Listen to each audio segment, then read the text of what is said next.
So we got to see relative to its all-time high, right? But let's go a little lower. Let's just say it can only, let's just say Hex can only get with this, with all the hype that's going to happen, and maybe it only gets to 33 cents, right?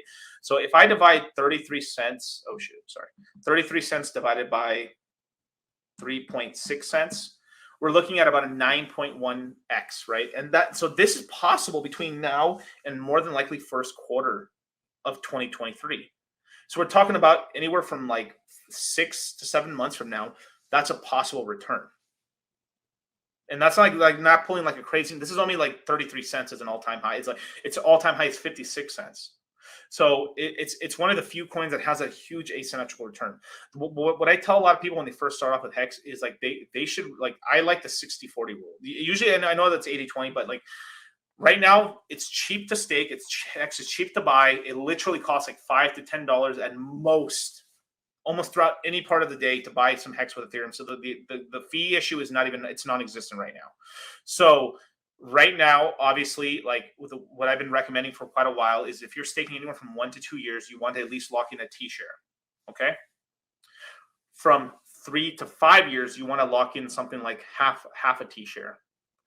From 5 to 15 years, and basically as much as you can, but you can do a tenth of a T-share or so if you like.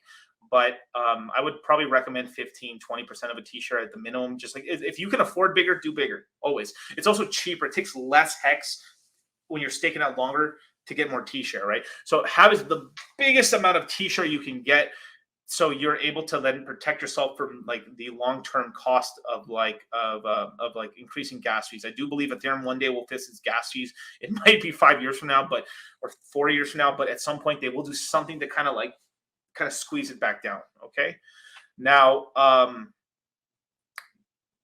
so staking is still a huge play, but probably 60-40 rule right now. I would do something like 60% liquid, 40% staked, and then really like lock, especially since you have so much liquid right now, 60% upfront. So I would probably do mostly like 3 to 15 year stakes, or maybe like if you're really going a little crazy, maybe you do 4 to 15 years or 10 years if your time horizon is a little shorter, and just kind of go for that, and then kind of really just make sure that you have at least 1 to 2 or 3 big stakes coming out every year.